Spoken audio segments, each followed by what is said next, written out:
Tapi gue tahu Gung, lu mau nanya apa berikutnya Gung dari yang berhubungan sama topik ini Gung. Gimana pendapat lu Fransi tentang influencer di sosial media yang mamer-mamerin di Ya, depan ya, luar ya. negeri? Wah banget. Yang spill macam-macam lah. Ya, yang nyebut angkanya fantastis gitu kan.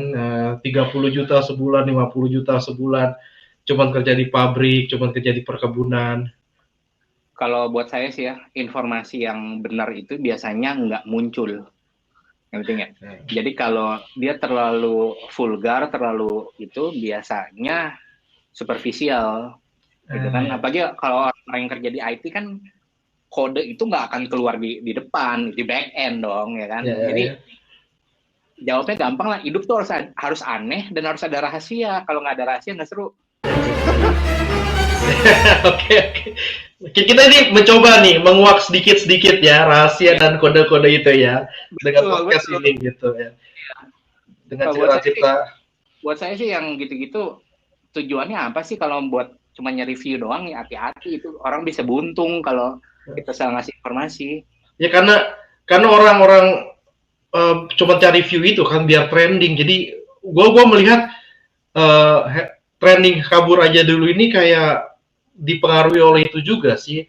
Kan sekarang kan orang lama nih buka internet gitu, Instagram, TikTok, YouTube apalah, scroll makin banyak mungkin orang makin kepengen gitu keluar negeri. Yang menurut gua sih ya nggak sehat, tapi mungkin menurut lu juga jadi nggak sehat ya sebenarnya orang. Ya sebenarnya informasinya dulu, misalnya ada informasi kita ke Australia metik buah sebulan bisa berapa ribu Australian dollar. Ya. Bener ada salah karena memang di Australia terutama di Northern Territory kan butuh pekerja kan, karena saya juga ada berapa teman dari Timor Leste juga dia kerja musiman. Jadi informasi itu didetilin dulu bulan kapan, caranya gimana. Karena kalau Anda tiba-tiba ke Australia, tapi ke Sydney gitu tuh bilang mau memetik buah ya di Sydney metik buah di mana gitu kan. Jadi informasinya lah. Ya, dan kalau buat saya influencer itu dia memang tujuannya mau ngebantu ya dia bikin agensi kayak gitu, panggilin kayak nanti dia bikin bisnis aja gitu. Jadi bukan hanya lempar informasi durasinya cuma 2 menit gitu kan, nggak bisa. Benar. Kan justru kalau saya justru kalau saya ada peluang gitu ya, kalau misal oke nih memang ada pasarnya, misalnya Jepang lagi banyak butuh perawat ya kan, terus dia kuota tambah ya kita bikin bisnis aja, kita salurin gitu kan. Tapi masalahnya di Indonesia itu karena orang terlalu banyak, informasinya kurang konkret gitu, jadinya susah percaya, itu aja. Susah itu. Tapi Fransi, ada nggak menurut lu, ini gue jadi being devil's advocate nih, tadi kan gue ngambil posisi yang satu lagi nih, ada nggak hal yang kira-kira positif dari hashtag kabur aja dulu nih, yang lu lihat terjadi belakangan? Mungkin gini sih, itu kan, ini pengertian saya mungkin bisa salah, bisa benar. Itu kan karena situasi di rumah di Indonesia, sedang lagi nggak stabil, lalu supaya anak-anak muda keluar dulu cari pengalaman, ya kan. Kalau buat saya bisa positif ya, karena apa? Justru anak-anak muda itu ketika debt drive-nya lagi tingginya gitu, mau ambil risiko, keluar dulu aja, gitu. Tapi jangan sampai bonyok, karena kalau bonyok nanti saya merepot orang tua lah kan, kayak Pak minta duit Pak nggak bisa pulang kayak gitu kan, atau mungkin kriminal misalnya jadinya. Jadi itu aja. Jadi buat saya sih mungkin lebih positif, karena namanya merantau itu tentu aja kita tuh kayak pindah server, ya kan? Pindah server. Tiba-tiba hari-hari kita ngomongin udah makan mie ayam ini belum enak gitu kan. Tiba-tiba ke satu negara yang nggak makan mie ayam gitu kan, kayak ini servernya kok beda ya. Gitu kan? Jadi topik pembicaraannya beda, gaya hidupnya berbeda, bahasanya beda. Itu buat saya sih membuat manusia itu jadi paham dengan pola-pola baru. Ya. Gitu. Indonesia kan kayak seenggaknya saya waktu masih di Jakarta ya. Sabtu Minggu mau kemana nih? PI, ya kan pilihannya itu aja terus. PI, makan mie ayam, Itu gitu. Dan karena manusia ini kan kita mengikuti habit ya. Ya, Itu aja pas 20 tahun kalau hari Sabtu pasti makan mie ayam kayak gitu. Terus nanti makan Gereja cuy. gitu. Iya. Hari Minggu, Tapi Sabtu Minggu ke gereja. iya. Kayak gitu. Jadi dengan kita merantau gitu ya, mungkin kita jadi dihadapkan pada kenyataan, oh kita tuh bisa ada pilihan, nggak harus melakukan hal yang itu terus. Ya. Variasi dalam hidup lah ya. Iya. Masih ada nggak yang mau lu sampein nih soal enak atau nggak enaknya tinggal di Thailand dibandingkan dengan Indonesia? Diplomatis aja lah, Indonesia enak, Thailand juga enak. Cuman buat teman-teman yang belum pernah tinggal di Thailand kan nggak tahu enaknya di mana. Ya betul. Ya. Yang konkretnya lah, yang konkretnya yang ada yang mau lu sampein nggak? Iya, kan nggak tahu enaknya di mana dan nggak tahu juga pahitnya di mana. Jadi buat saya sih, kalau mau merantau ya silakan, tapi informasinya tolong dicari sebaik mungkin gitu, sebaik mungkin. Karena kan prinsipnya gini, ini yang mau saya bagikan juga. Waktu itu ngobrol sama satu seniman dari Bali, dia bilang prinsip dasar logika itu yang pertama, kita harus tahu baik buruk, sumbernya hati nurani. Ya. Yes. Itu saringan pertama tuh. Saringan kedua, benar salah, sumbernya hukum normal. Lalu ketiga, tepat tidak tepat. Kalau kita maksudnya tiga saringan ini lah, kan di Indonesia ada berapa hal yang di Indonesia itu secara hukum salah. Ya. Ya kan? Di Thailand nggak salah. Ya kan? Ya. Kayak gitu. Nah itu selalu disaring baik buruk, benar salah, tepat tidak tepat, itu aja. 3 hal ini buat saya sangat ngebantu banget ketika mau cari informasi atau ambil keputusan, disaring dulu. Gitu. Ya. Jadi jangan pikir kayaknya seru nih. Tapi pertanyaan, benar nggak? Itu benar nggak? Sesuai aturan nggak? Aturan nggak? Gitu. Dan sesuai nama value itu nggak? Jadi ada yang objektif, ada yang subjektif. Kan betul. Ya. Dan twistnya sebenarnya di level ketiga yang paling bawah itu tepat tidak tepat, ya kan? Kayaknya enak nih ke Thailand nih, ya kan? Ternyata nggak tepat, lebih enak di Indonesia misalnya, lebih pas di Indonesia, ya kan? Susah juga, susah. Sesuai kebutuhan juga kan ya? Sesuai kebutuhan. Kalau saya bukan kebutuhan dua, sesuai kesempatannya ada atau enggak? Oke. Gitu. Kadang-kadang kayak misalnya ini diaspora yang Indonesia di luar negeri, mungkin kalau ditanya apakah direncanain dari lulus kuliah, saya suatu hari mau tinggal di Belgia, mau tinggal di Berlin.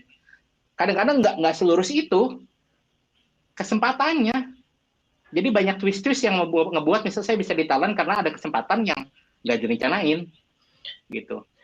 Itu ya. Kalau gue sih gue rencanain, bro. Kalau dari kuliah saya mau di Belgia gitu pasti. Iya. Oke. Kalau gue ya, mungkin ya. Tadi kan gue bilang kalau nggak aneh, nggak ada yang inget kan? Nggak ada, ya betul. Ya, itu gue yang aneh mungkin. Dan gue consider yourself lucky karena nggak semua orang itu dia planningnya sampai eksekusi kejadian semua gitu. Itu yang video sebelumnya kan yang gue bilang level difficulties-nya buat gue tuh godlike, bro. Betul. Kan gue planningnya mungkin 10 tahun kali. Ya. Hampir 10 tahun, ya kurang lebih 10 tahunan sampai gue mau ke Belgia gitu. Terus 10 tahun itu gue harus dicangkulin sedikit-sedikit gitu istilahnya. Ya. Sampai kejadian. Oke. Lebih reaktif, Franzi. Kebalik sama Agung. Kalau gue lebih aktif, lebih tadi gue bilang dicangkul sedikit-sedikit gitu. Mindahin gunung, dicangkul sedikit-sedikit. Oke. Gue pengen bergeser sedikit lagi. Soal komentar pejabat di Indonesia tentang diaspora Indonesia. Yang pertama deh, benar nggak sih lo sebagai foreigner di Thailand itu second class citizen? Berasa nggak sebagai seorang second class citizen? Kalau buat saya pribadi yang enggak, karena hari ke hari juga kalau kita ngomong Inggris memang kayak dianggapnya turis gitu, jadi kayak Oke. Kayak we and the others gitu kan. Oke. Jadi kayak kita nggak bareng, tapi kalau udah sedikit asimilasi, udah akulturasi juga nggak masalah. Cuman yang menarik nih dari komentarnya Pak Luhut kan itu kan second class citizen. Kalau buat saya sih pendekatannya justru nggak usah diomongin, karena negara itu kan apa yang negara punya yang masyarakat nggak punya, kebijakan. Kenapa nggak tiru cara Thailand aja? Thailand untuk menarikin diasporanya pulang, dia lagi godok aturan flat tax rate 17% buat orang-orang Thailand yang di luar negeri suruh pulang. Bayangin 17% taxnya rate rata. Jadi untuk Thailand disuruh pulang, tax 17% rate rata. Kalau buat orang Thailand lain dia progresif tetap dari 5, 10, 15, 25, paling tinggi 35. Jadi kalau buat saya sih negara atau pemerintah itu bisa deketin pakai policy aja. Kayak misalnya urusan pajak aja kan dulu ada yang sunset policy kan, digituin aja. Jadi nggak usah terlalu banyak bumbu yang wah Anda nggak cinta Indonesia. Kurangin karena negara itu bukan keluarga. Posisi itu dan misalnya posisi perorangan dan jabatan itu sesuatu yang terpisah gitu. Jadi ketika Anda lagi menjabat, dekatannya kebijakan aja. Jadi nggak usah terlalu, Anda nggak cinta. Kalau itu kayak serasa ngomong sama orang tua kan, wah Anda males nih. Jangan kayak gitu. Kalau mau narikin talent-talent Indonesia pulang, pajak aja diikutin rata. Oke, kalau Anda mau pulang, pajak flat 17%. Pasti orang jadi mikir ya, ngapain saya di Jerman 45%, mendingan Indonesia. Itu aja, jadi deketin kebijakan, nggak usah terlalu pakai emosi karena tata administrasi negara atau politik itu bukan pakai emosi, itu kebijakan. Tapi sebelum perpajakan diurusin, buka lapangan kerjanya dulu kali ya.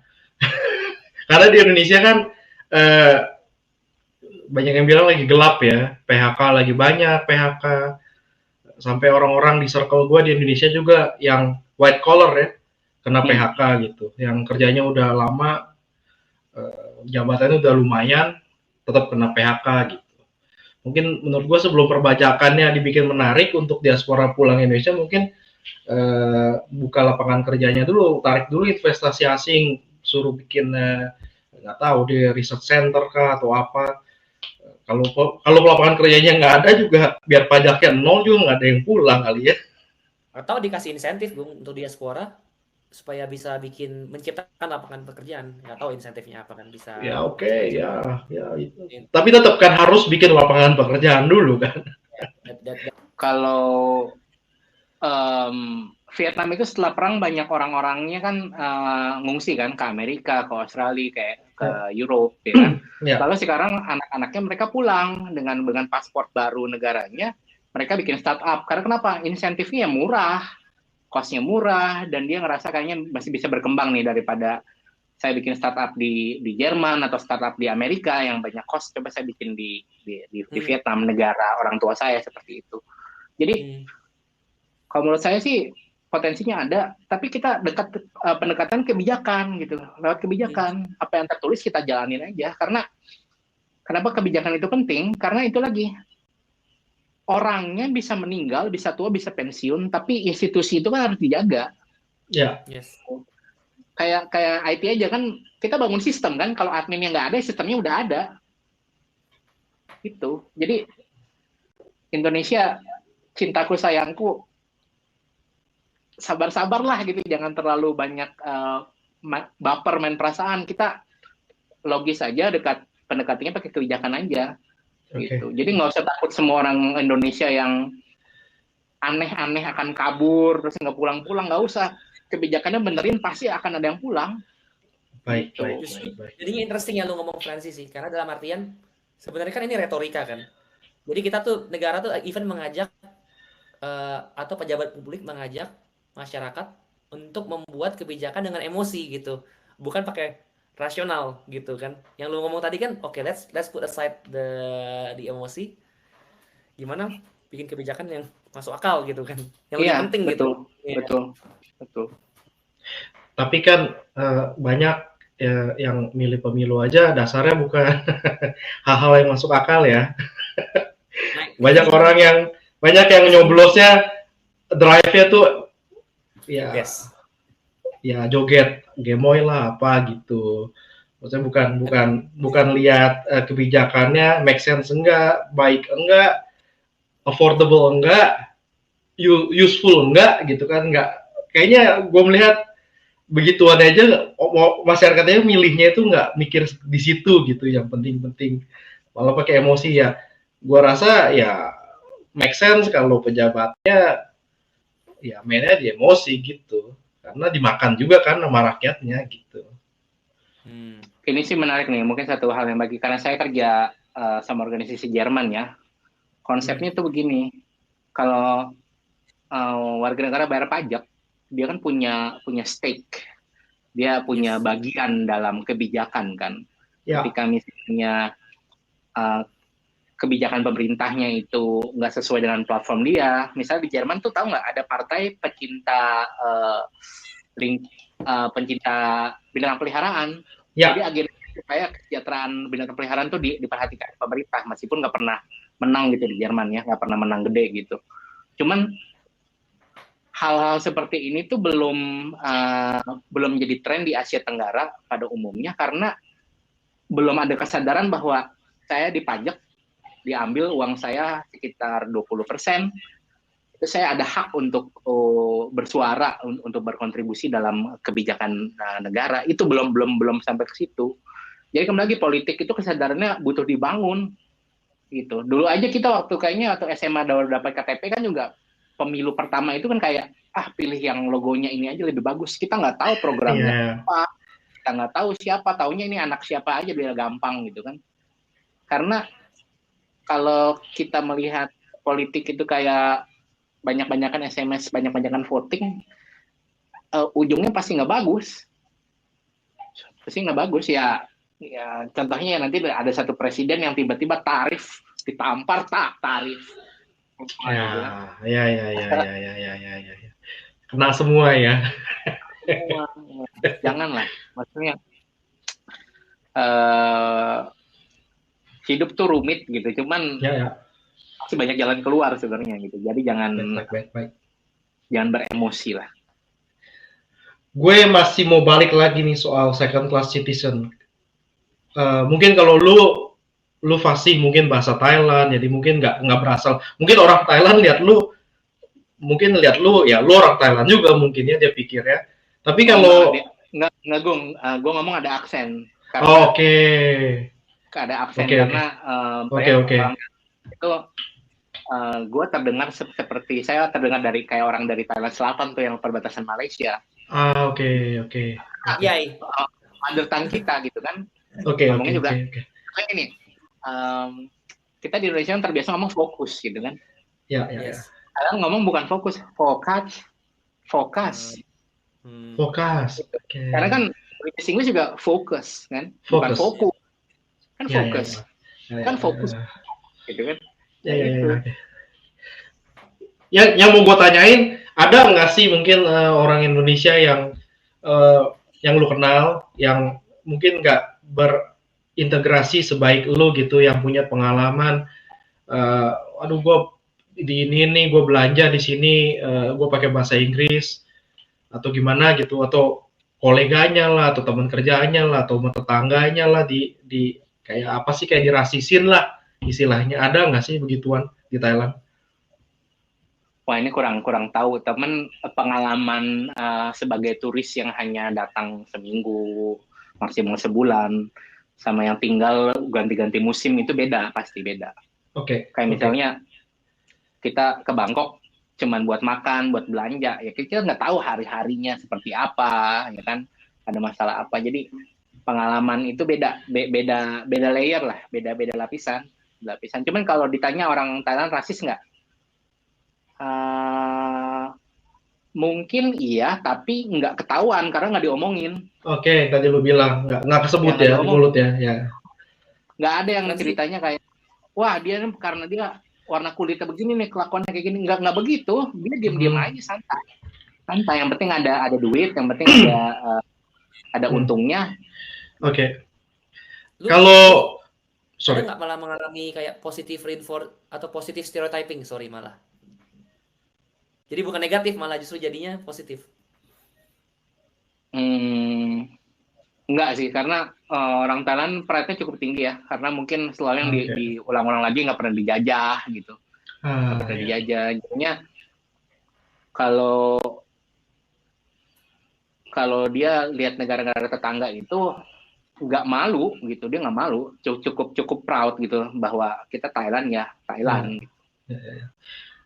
Kalau dari kebijakan pemerintahnya ada perbedaan nggak sih, misalnya gini, misalnya subsidi gitu, citizen Thailand sama foreigner beda, misalnya kalau di Belgia gitu, kalau di Belgia mah nggak ada perbedaan sih, semua orang dapat gitu. Kalau misalnya di Singapura kan, perumahan yang murah kan cuma buat citizen kalau nggak salah kan, perumahan yang murah di Singapura, kalau foreigner enggak. Terus di UK misalnya healthcare-nya untuk foreigner itu lebih mahal gitu misalnya. Kalau di Thailand ada nggak begituan perbedaan yang seperti itu gitu? Healthcare-nya murah, kita juga foreigner yang punya work permit juga dapat social security ya. Cuman memang ngantrinya panjang, lama ngantrinya gitu. Tapi nggak ada perbedaan. Orang asing mau pakai social security yang dibayar ke pemerintah juga bisa, cuman ngantrinya lebih lama aja. Bayarnya sama orang Thailand sendiri gitu? Bayarnya sama? Oke. Sama karena iurannya flat kok. Cuman di Thailand itu yang ada kayak double price standar, tapi itu pengaruhnya ke turis tuh. Jadi kalau segini harga orang asing lebih mahal, itu banyak turis-turis yang kesinggung gitu. Oke, ya. Turis kan nggak bayar pajak ya. Iya. Wajar aja mahal. Ke situ kan, karena ini kan nggak bayar lebih tinggi. Cuman ya itu bikin kesinggung. Kalau property ownership ada perbedaan nggak di Thailand?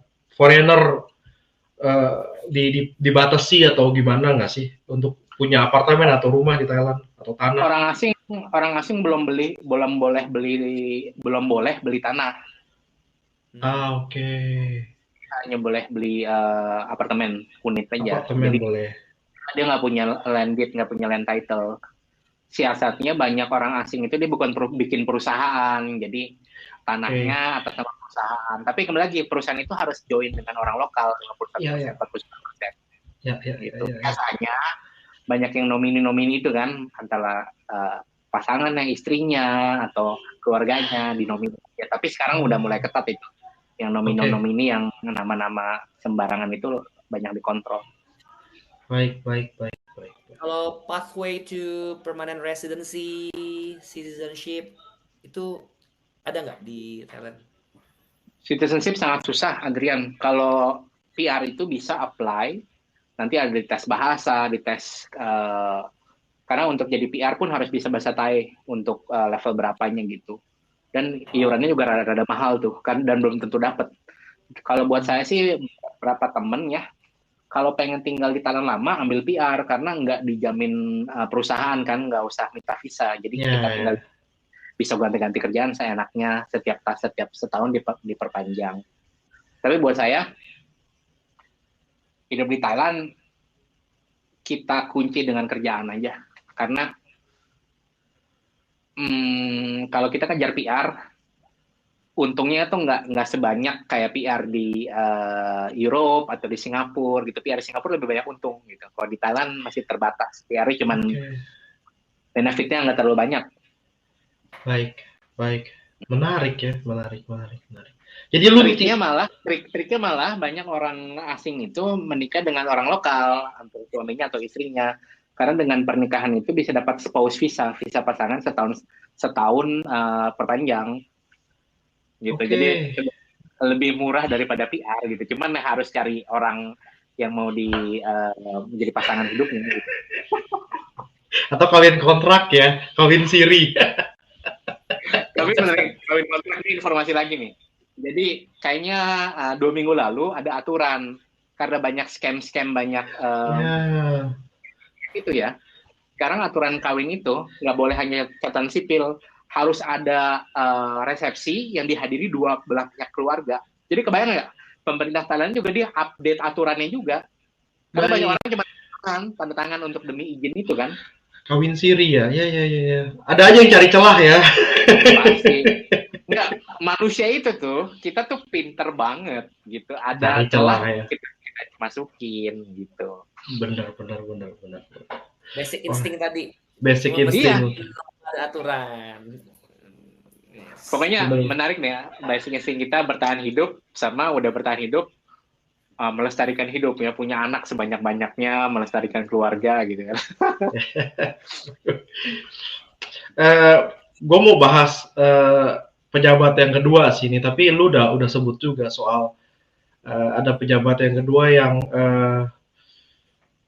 yang bilang kalau kabur itu nggak nasionalis gitu, nggak cinta negara gitu.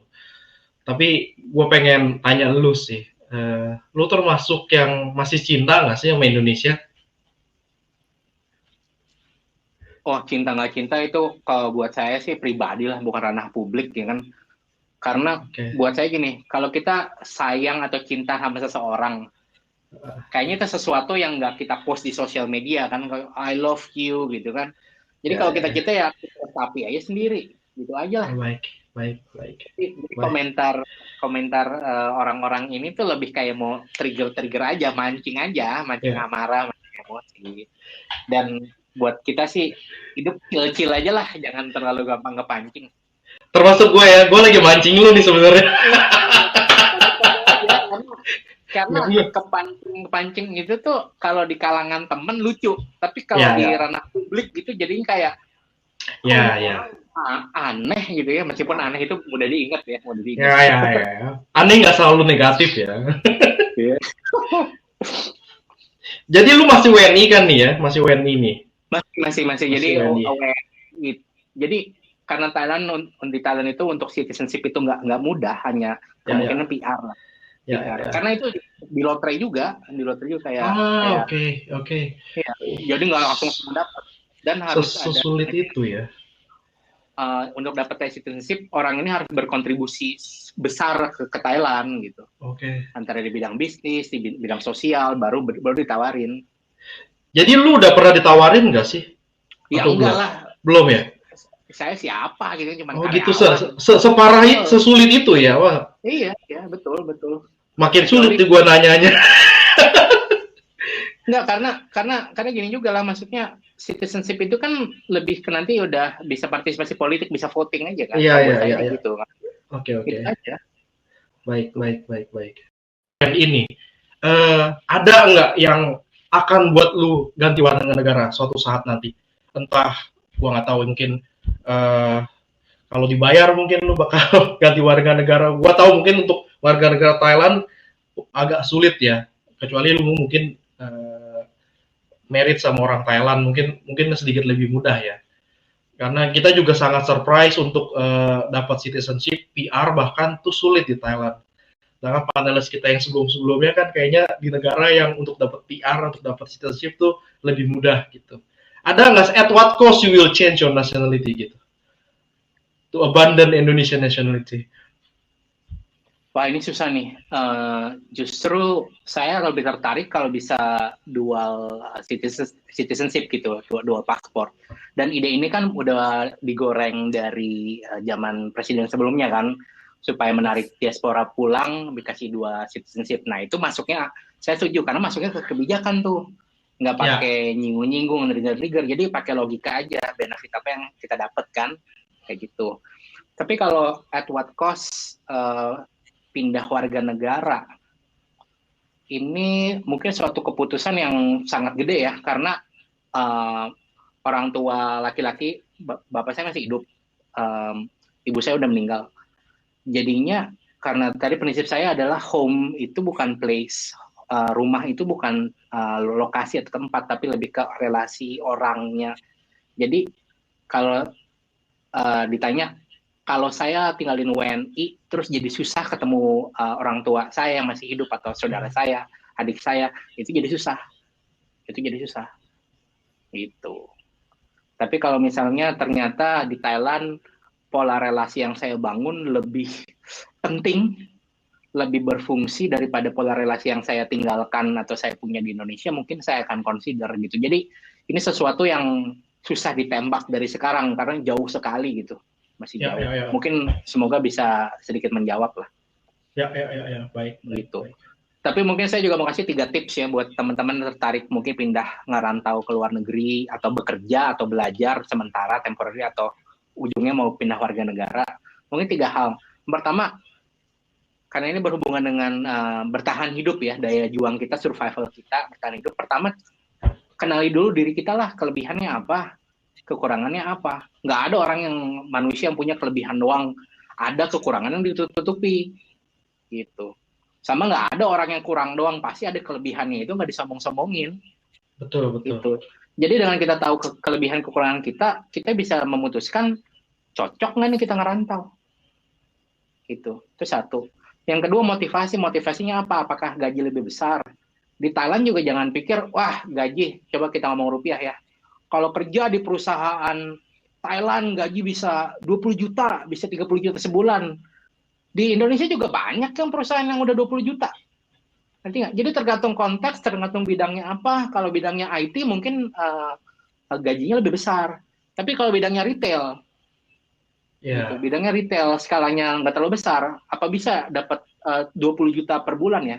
Susah juga diomongin gitu. Kalau mau begini ya Google aja atau cari market research aja. Ada tuh kalau nggak salah website namanya Glassdoor kan, cari kayak rate gaji.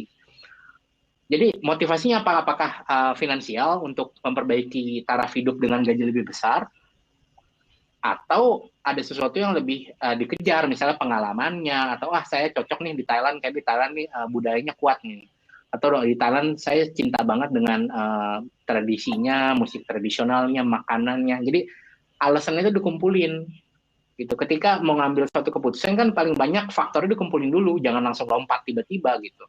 Orang berjudi aja mikir gitu kan, gimana ini yang kita mau mutusin rantau atau nggak rantau aja cuman pakai emosi, jangan. Sabar. Lalu poin ketiga, tadi kan pertama kenal diri sendiri, kedua motivasinya apa, yang ketiga pindah server itu nggak mudah. Jadi pasti banyak culture shock, banyak budaya yang di Indonesia ini kita pola pikirnya nggak begini nih, di Indonesia ini salah banget nih, di Thailand ternyata bebas nih. Nah itu tuh nanti identitasnya kita jadi kayak bergeser, makanya itulah kenapa orang yang udah lama tinggal di luar negeri jadi ini gue atau ini saya identitas baru nih. Dan secara psikologi pun ketika kita akuisisi bahasa baru, itu karakter baru. Ya. Nih, yangเช่นเนี่ยเวลาผมพูดภาษาไทยเนี่ยคุณก็คิดว่ามันทำไมมันเปลี่ยนแบบนี้ล่ะgitu. Ketika saya ngomong pakai bahasa Thailand kan kayak kok vibe-nya beda ya? Karena beda, karena ketika kita bangun karakter baru dengan armor baru, dengan item-item baru, si Franci, si Francisco, si Fran itu tuh nggak penting, karena yang penting itu yang sekarang lagi di Thailand, karakter yang di server baru. Job char yang lain tuh udah kayak ditinggalin. Itu yang saya mau tarik tuh. Jadi buat teman-teman yang kesadarannya belum ke situ gitu ya, ngerenung dulu deh, mikir dulu nih, kenapa saya mau pindah, negaranya di mana gitu. Dan 3 tips itu tutupnya lagi gini. Dunia sekarang lagi aneh.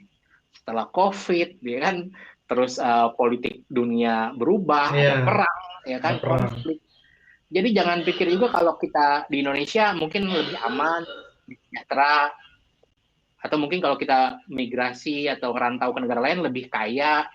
Belum tentu. Kayak yang episode Jerman itu kan, sekarang Jerman, Eropa mau punya militernya sendiri, artinya kan pajak makin diketatin, sosial benefit dikurangin buat beli peralatan senjata militer. Jadi nggak ada yang permanen. Jadi Yes. salah satu kita mendekati sesuatu yang informasi lengkap itu kita update terus. Jadi kayak antivirus aja, diupdate terus aja supaya tahu definisi terakhirnya apa.